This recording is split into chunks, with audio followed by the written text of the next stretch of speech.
All right. Thank you very much, Carmen. I appreciate the introduction. Thank you again for all of our community members, and some are still filing into the room, attending this very important meeting. I feel like it's almost been a decade ago where we did our superintendent lunches, but it was really only last fall. If you remember, last August and September, we started the virtual lunches, and they were very successful. It was an opportunity for me to share the most recent current information around the reopening of our schools, or in that case, schools transitioning to virtual learning based on the COVID experience in September and October, but also be able to address and answer specific questions that community members have. And so it's really important that the right information gets out there. So I plan on doing these over the next several weeks.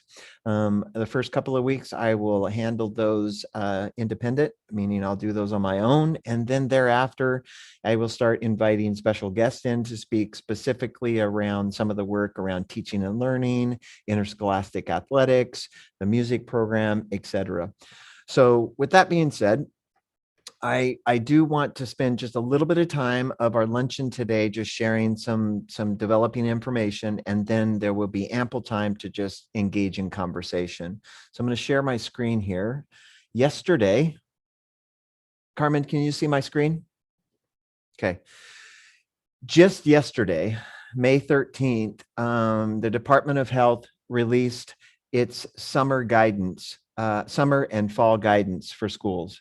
And so this is hot off the press. In fact, I've just had an opportunity to read through it, a couple of times based on, it's being released yesterday afternoon. There's some really good information here, and I want to start with this today. So Carmen's going to put this document in the chat so that you can, reference it after this meeting, and it will obviously continue to evolve over the next several weeks. So the first thing I want to draw your attention to is page 1. And right here in bold, this is an important statement. Schools must plan to provide full in-person education for all interested students, with the mandatory mitigation measures of face coverings, ventilation, cleaning and disinfecting, and respond to cases in schools and meet reporting requirements with the Department of Health. Those are mandatory mitigation measures. In the next paragraph, it references, in addition to the required mitigation measures, there is a recommendation from the Department of Health that is related to physical distancing. And the recommendation from the Department of Health is 3 feet in the classroom and 6 feet basically everywhere else within a school.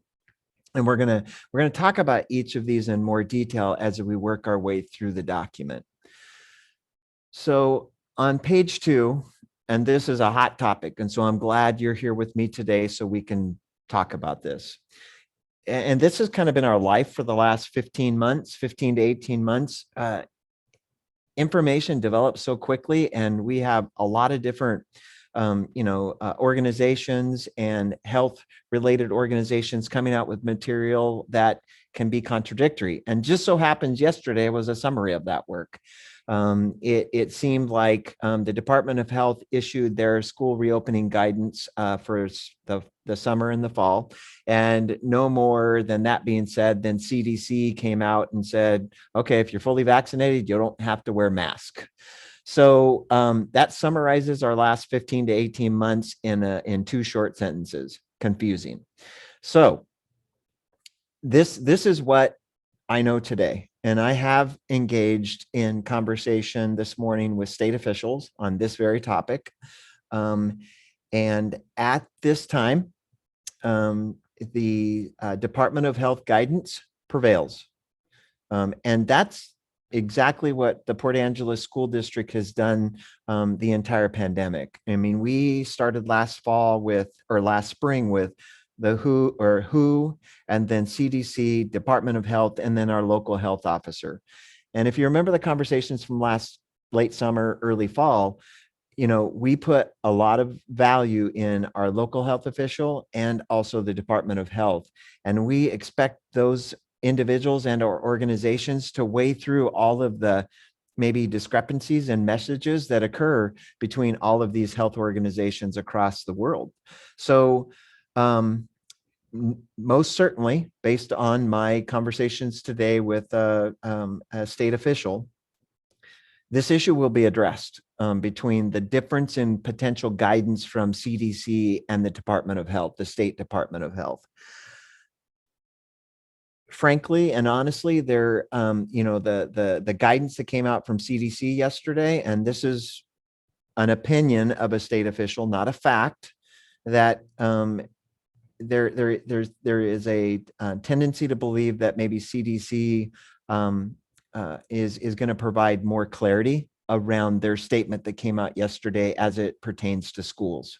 So what I can tell you today is that for summer school options and next fall, face coverings will be required. Now, that could change, but as of today, they will continue to be required. And so you can see, the number of individuals that, face coverings, it should not be worn, and a lot of those are very similar to how we've carried out the work this year. And then there's also in rare circumstances where cloth face coverings cannot be worn, students and staff may use a clear covering or a clear face covering or a shield with a drape. So there is some clear guidance from the State Department of Health with regards to face coverings. And again, as of today and moving forward, and it probably will be several weeks between the CDC and the State Department of Health, we get some clarity on this issue. But for those in attendance today, my recommendation today is plan on wearing face coverings in the summer and the fall. The next item that is a mandatory mitigation that came out from State Department of Health yesterday is ventilation. And this is a mandatory mitigation requirement this year as well. And so we have invested a lot of time and effort into our systems within our schools, even though we have in some cases aging schools, built in the 50s and 60s. Our schools all have in the classrooms proper ventilation that is running through the entire day. And that's a challenge in some of our schools like Stevens Middle School, Port Angeles High School, because those radiator type HVAC systems, if you can call them that, they're loud and they have a tendency, even when they're not putting out heat, they're bringing in fresh air from the outside. And if it's 70 degrees outside, it feels like it's heat. But as a requirement this year, we put in place, and all of our existing classrooms are required to run their HVACs or their radiators in some cases, through the entire instructional day. So we will continue to focus on this. It doesn't mean this is not a requirement. That means we need to, construct new ventilation systems within our schools. It's something that we currently have in practice. So that's nothing new. The next item that is a mandatory mitigation is cleaning and disinfecting. And again, this is already in place, and our custodial teams have done a phenomenal job this year at keeping our hard surfaces clean. We have proper cleaning and disinfecting procedures embedded into all of our schools. And as of today, I can continue to say that we've had no community transmission within our schools, which outlines our safeguards within the Port Angeles School District have worked very well. So commend our custodians for a job well done there. And again, those practices are already set as a mandatory mitigation for next year. The next one is a big one. Physical distancing. I remember, as I referenced earlier in the conversation, this is not a required mitigation. This is a recommended mitigation. And so a few weeks ago, CDC came out and said in classrooms, 3-foot social distancing or physical distancing space is allowable. It was soon thereafter that the State Department of Health also adopted that. The real challenge with that was and continues to be this concept of outside the classroom. So within the classroom, it is by now CDC and Department of Health appropriate for students to be spaced at 3 feet apart. But in restrooms, student to teacher interactions, eating lunch, in other classrooms, in the gymnasium, with PE, in music, there still is a required 6-foot social distance. And by way of yesterday's guidance, that has been reinforced by the Department of Health. And so this is quite frankly something that, this summer we will be working on to create protocols that allow for students to eat, with 6-foot spacing, to allow for other events in what we call common areas to allow for 6-foot spacing. Now, I want to loop it all the way back around. This is not a requirement. This is a recommendation. So there's a understanding by our State Department of Health that there are times within a school day where 6 foot is not possible, where, a teacher steps in to interact with a student to, help him or her with her reading or his or her reading, or help him with a math problem. So there's a lessening expectation around 6-foot mandatory social distance at all times. There's a broader understanding that, schools are schools and, they're relationship-based institutions. And there are times when students are closer than 6 feet and even 3 feet, and same between teacher and student. So this is a big deal. This year, this was a mandatory mitigation. The 6-foot social distance. In the summer and beyond, it now is a recommended. Now, for the safety of staff and the safety of students, we're going to do our due diligence to create systems that allow for following the recommendation as best we can within our school district. So this is a big change, and quite honestly and frankly, a welcome change. Hand washing and respiratory etiquette. Quite frankly, I'm glad this sticks around. In school systems prior to the pandemic, we always had hygiene, but it wasn't, such a high intensity attention to detail around the hand washing etiquette. Our teachers and our staff in each of the schools have done a phenomenal job this year of, really practicing and reinforcing good hygiene, and to include, sanitized stations and such. So I'm glad to see this will continue, because quite frankly, it's really good for our schools, not just for the COVID potential exposure, but the flu, the cold, other viruses and bacteria that, obviously are in public spaces. So that will continue to be a required expectation from the State Department of Health. Also, that will be required is responding to cases or suspected cases. So we've done a phenomenal job this year of we have 4 nurses for our 8 schools, and our nurses have worked so very hard. Each case that is potentially an exposure and or a confirmed positive and or a quarantine that has to be carried out, from within the classroom, those are continued to be mandatory mitigation strategies for next year. And so I compliment our nurses for doing such a fine job of working very closely with the Department of Health I'm sure that our nurses have the Department of Health on speed dial, and every day that I come in contact with our nurses, they are working directly with the Department of Health, and that's exactly what we want to continue to do in the future to help mitigate the spread of potential exposures within the school. And I do want to bring it all the way back around to what I stated earlier. Our strategies this year have worked. We've had cases in our schools, and those are all community-based cases, meaning an event or something happens within a home, and a child or an adult come to school, carrying the COVID virus. But today, I'm going to knock on wood right now or my head, we have not had any community transmission within our schools that we have been able to prove.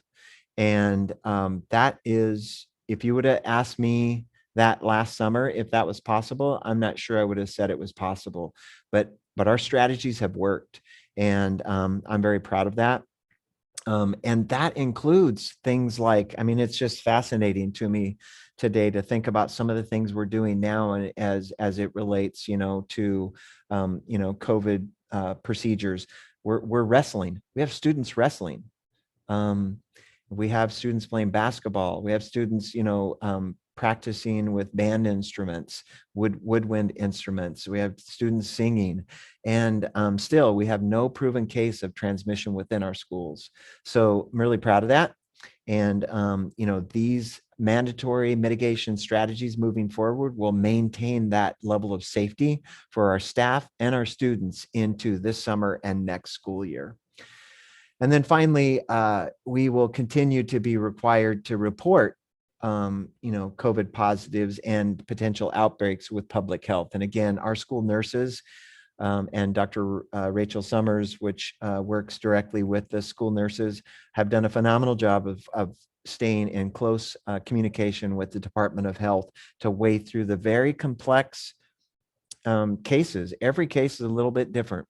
And, we learn a lot, as it relates to how this virus spreads or how it doesn't spread, and the strategies we have to take to keep our schools safe. So that will continue to be a required mitigation strategy. In this guidance, when you have an opportunity to read through it, there is also extracurricular activities that's outlined in this document, which I won't spend time talking about today. We'll have a special guest come on in the near future to speak specifically to extracurricular and activities. And then also testing and vaccinations are in this document.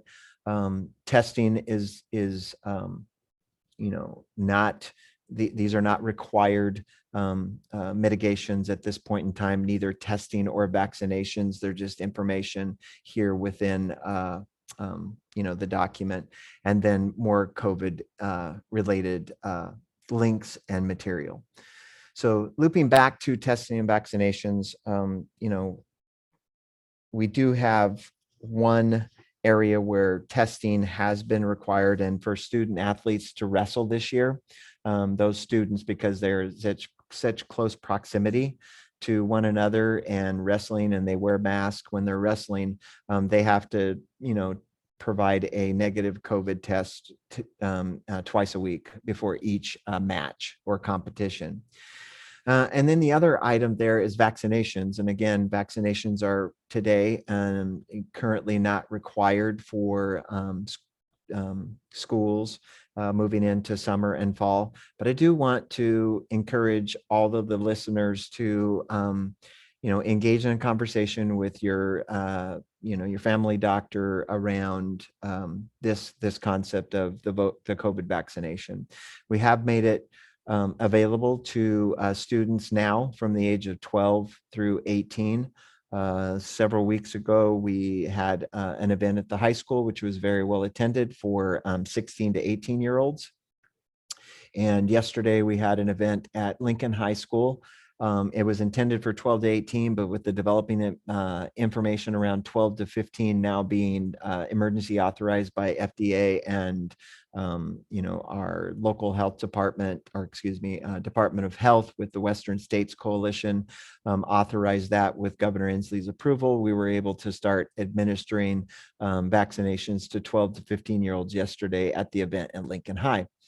In the coming weeks, on Wednesdays, we do have, and that has been sent out by Carmen in communication to families. We have a number of events, 2 first dose events and 2 second dose events at Stevens Middle School.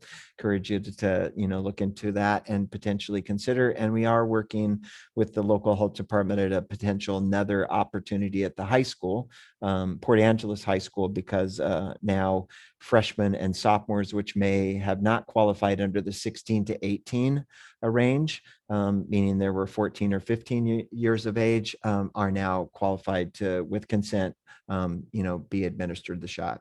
So with that being said, I have now hit approximately 20 minutes, and my goal is to make sure that this is an interactive process. It's a real value of this meeting. So I am going to open it up the floor for any potential questions that you might have.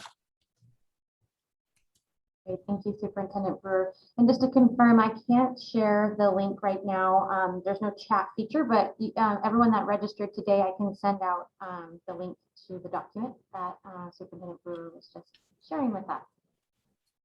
So if anyone has any questions, you can enter it into the Q&A section. I can either read it out loud or I can unmute you and allow you to talk.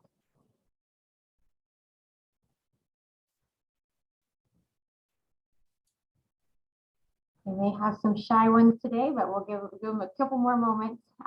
But until then, Marty, we did have some questions come in via email that maybe we can answer. Some of them are anonymous. The first one is, when will we know what the plan is for the return to school next year?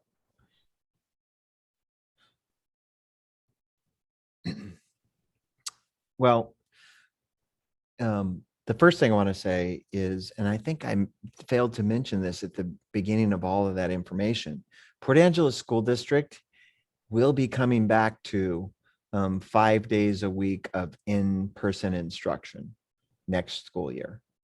And we are going to work through all of these required mitigation strategies and recommended mitigation strategies, and be able to offer in-person instruction to all of our students, K through 12, 5 days a week next school year. And that is where we are headed. And so that is the best news for me to share with the community, and I am totally committed to that, and I know our system is totally committed to that, from the school board to the administration to teachers to support staff. We're coming back to school next year, and the hybrid served a purpose, but our task is to develop systems that will allow for students to return 5 days a week and full time for in-person instruction. So that is super exciting for me as the educational leader. And there's a lot of work to be done between now and, August, the end of August, 1st of September, but this team will get it done, just as we've done this year around returning our students in the hybrid model, well before many school districts across the state of Washington. Our commitment is 5 days a week in-person instruction. Now, with that being said, we also have, for families that may not be ready for that, we have CVU Academy, which is a 3 through 12 program, but we've accommodated K through 2 this year, and we will continue to have that program. So for families that are looking for a more virtual option next school year, CVU Academy is still an option. In fact, CVU is here to stay. The really great news is we applied to be a multi-district service provider for ALE or online schooling.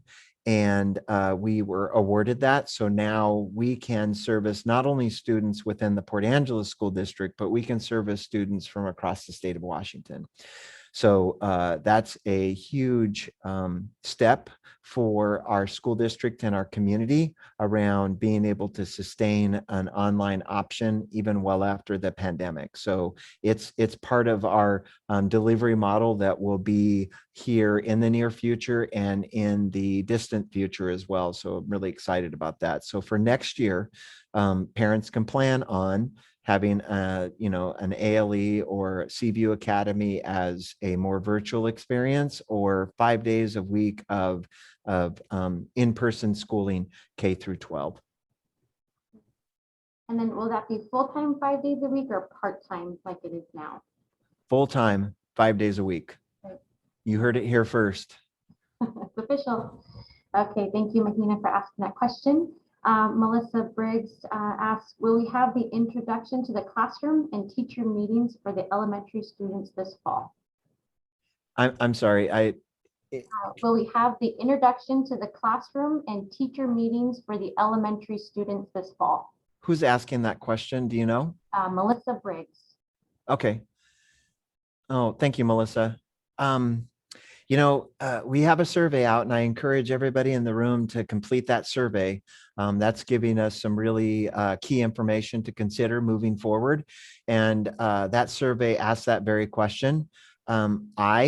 I know many of the individuals that I've spoke with, including, at all levels of our organization, teachers and support staff and administrators, really valued that family time for, families to come in and engage in a conference, prior to the school year beginning.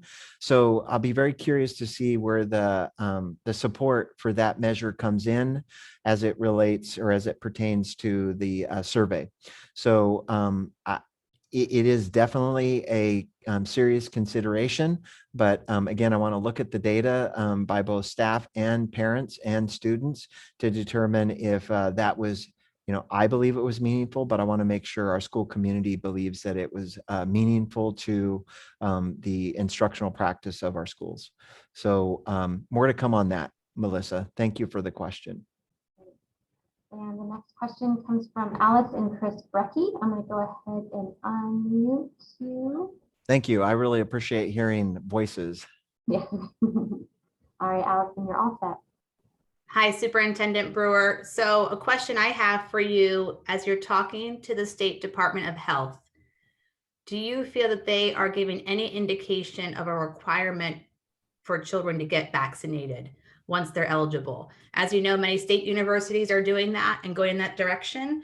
And I just think that would help a lot of parents make this final decision whether they're going to send kids into school if we have some guidance on that likeliness.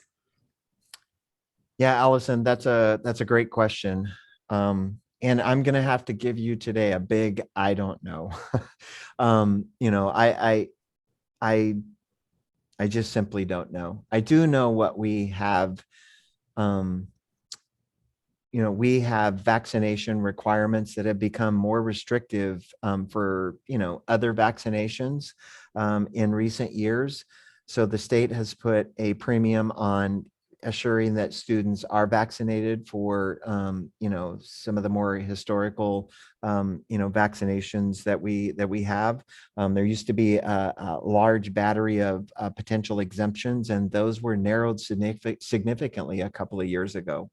So I do know that the state does put a premium on vaccinated children, and in considering doing so, there were limited exemptions available in the last couple of years. And I will revert back to early in the pandemic, well before vaccinations were being administered in our community. That question was asked of Dr. Dr. Berry, and her answer on that particular day was in the beginning, no, but likely as time progressed. And again, I don't know what her current state of that would be. I haven't spoken to her directly around vaccinations in the near future. So Allison, I will do my due diligence to get you a better answer. at least on what the state is potentially considering for the near future, as it pertains to the vaccination, and make sure that if you come to, the next meeting, I will give you a better answer. But right now, I would just have to say, I don't know. Thank you. You're welcome.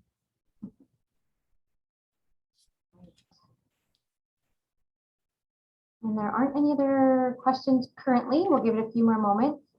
There are some other ones that have come in. When will programs like choir come back to schools? And is the district actively working on hiring a choral director? Yes, good question. So when I say we are returning to full in-person instruction next year, 5 days a week, that includes, at the elementary level, PE, choir, band.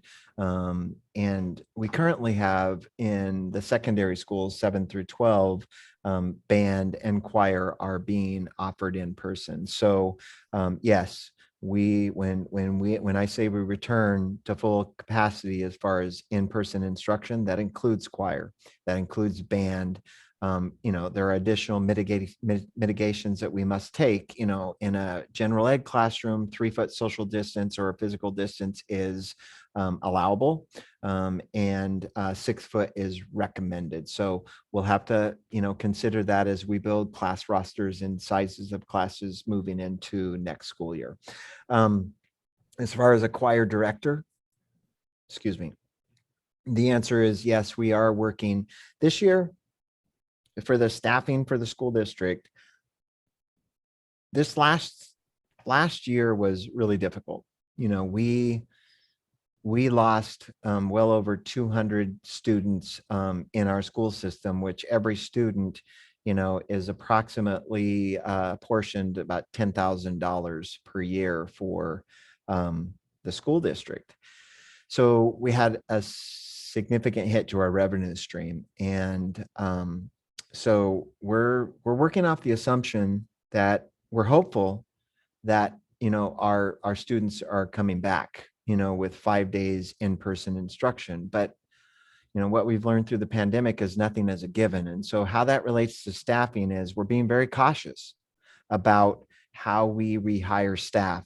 And so you're going to experience as a community member, a slower process to hire staff, back into our delivery model.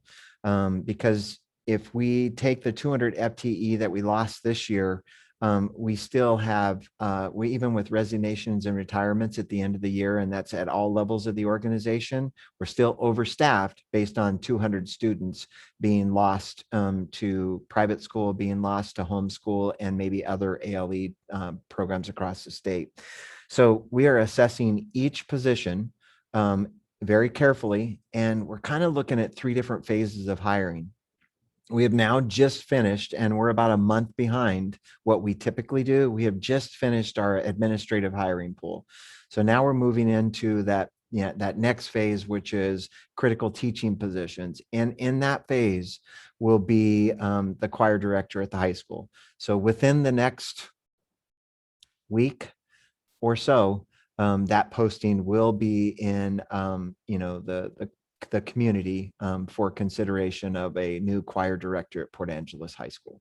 So really excited about moving in that next phase. But again, we're going to take a very cautious approach because, simply put, if you take all of our existing staffing today, roll them forward, which is what we're doing, into next year's allocation for resources for class sizes, et cetera, we're still going to be overstaffed unless students and families return from pre-pandemic numbers. So we are going to take a very cautious approach. And so patience will be the virtue here. And but we are committed to filling those critical roles. And choir is a critical role as defined by our school district. All right, well, I'll just keep rolling with the ones that were emailed in if we don't have any others come in. What does the last day of school look like for elementary students on the AM/PM schedule? Yeah. So the the last day of school for our students for the AM PM, which I believe is on a Wednesday, that will be a AM session only. PM's last day will be June, if I remember right, 15th in the PM. And, that is, how we're going to execute the last day of school. All right, and then when will the graduation details be sent out to parents for seniors this year? Yeah, so yesterday Jeff Clark and myself submitted our graduation plan to Dr. Berry. For large scale events, Dr. Berry still wants to, have oversight. And this will be a large scale event. There are some things that we do know. One, we will have an in-person graduation. And if our plan is approved, at Port Angeles High School and Lincoln High School, our seniors will have an in-person graduation. For Port Angeles High School, we will have our graduates socially distanced on the playing field, and required staffing to carry out the graduation ceremony, including the school board and the superintendent. And we are working with the Department of Health right now to determine how many tickets a graduate will get for attendance to the graduation ceremony. We have about 205 graduates. And so if we offer 2 tickets, you can do the math, that's 410 students or 410 individuals in the stands. So depending upon where we're at in phases, and it looks like we're going to maintain, based on Governor Inslee's press release yesterday, it looks like we're going to maintain that consistency in phase 3. So if that continues to be the path, we're advocating for anywhere from 2 to 4 tickets per graduate. So somewhere between 410 to 820 individuals in the stands. And if you look at phase 3 guidance, it does allow for 50% capacity in a seated outdoor venue, and the capacity of Civic Field is approximately 2,000. So now there's one other caveat to that, or one other component to that, is we also have to plan for weather. And so if we'll be watching the weather. So if we get approval from Dr. Berry, then we'll also watch the weather. And if there's potential of rain, then that could impact the number of tickets that are allocated. We'll have to make that decision well in advance to the night of the event. Absolutely. But so more to come on that. And as soon as we get an approved plan, which I anticipate to be sometime next week, we will start to, share very specific information around carrying out this work and providing our students a well-deserved in-person graduation. To add to that, I just have to, last night at the board meeting, I had an opportunity to thank the number of individuals for carrying out opportunities for our seniors. Our seniors have lost a lot, and I am the first to recognize that, empathetic towards it, and I'm saddened by it. But we are doing our very best, and I know parents, the senior parents, are doing their very best to give our students a well-deserved opportunity to celebrate at the end of their public schooling career. So there are a number of events happening in the very near future for our seniors, to include the parade, which I'm glad to see it come back. Thank you to the senior parents for coordinating that, to the in-person graduation, to a senior gala, and to a senior party that will be hosted at Port Angeles High School this year and hosted by the senior parents. So and also our students and leadership class are working on a homecoming week in the very near future. So we're trying to bring back a sense of normal to this very abnormal year, and give our students a celebratory send-off based on where we're at in this pandemic response. So I'm really proud of the parents and the school staff and administration and the Department of Health for really working with us to help problem solve how we can make these large scale events work, even on the back end of the pandemic. So Dr. Berry has been phenomenal to work with. And, she comes at request from the school district on how can we work together to make this work in a safe way. And so I'm appreciative of that. And I'm appreciative of all the people it's taking to carry out, these events. And one other I forgot to reference is we will have scholarship night, which will be in person at Port Angeles High School as well. So these are very normal routine type events, and we're striving to get back there for our seniors because it's the right thing to do.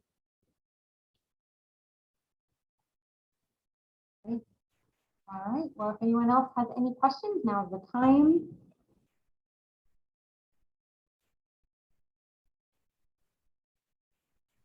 Okay, I think that's it. I'm gonna give some wait time. Okay, all right. I'm here. Any questions, game.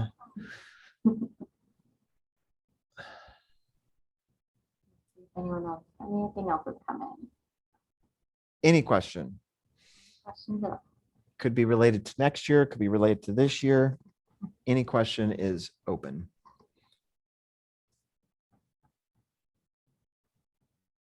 Oh, here we go. Amanda Sanders, I'm going to unmute you. Oh, actually, you don't have a mic. So her question is, will there be a summer food program? Yes, there absolutely will.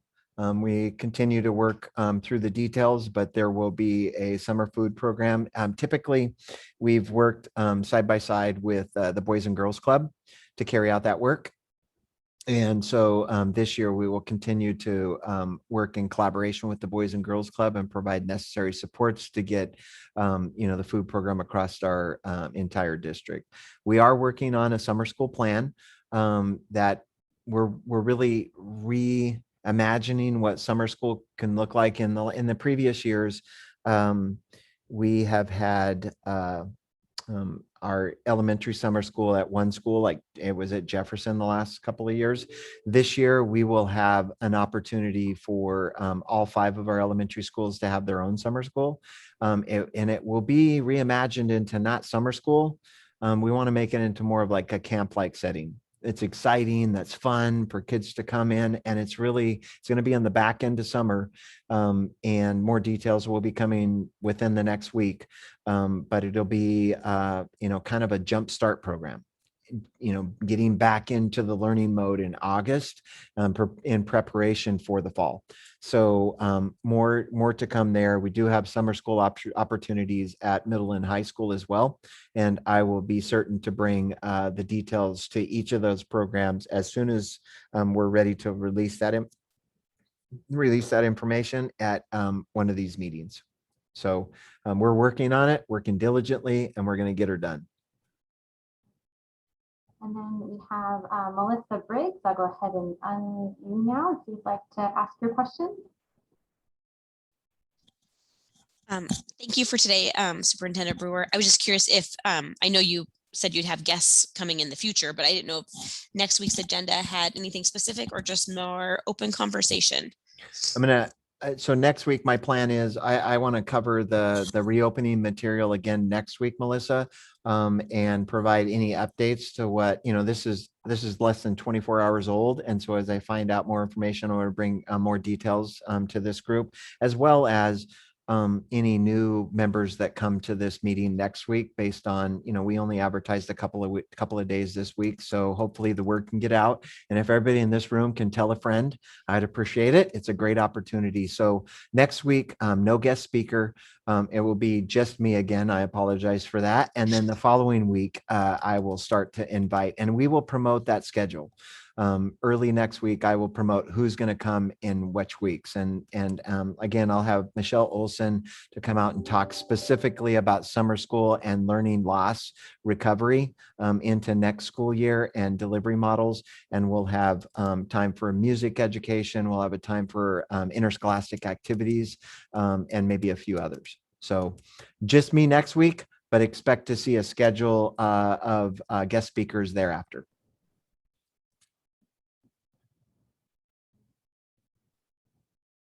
Right, and then another question has come in from Amanda Sanders.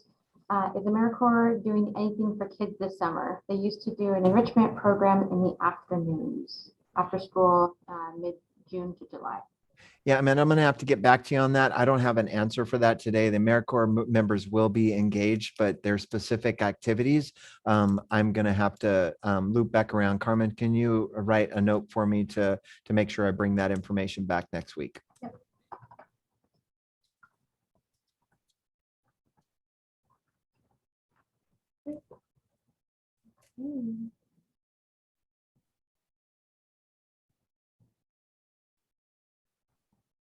That looks like it for Okay, now. well,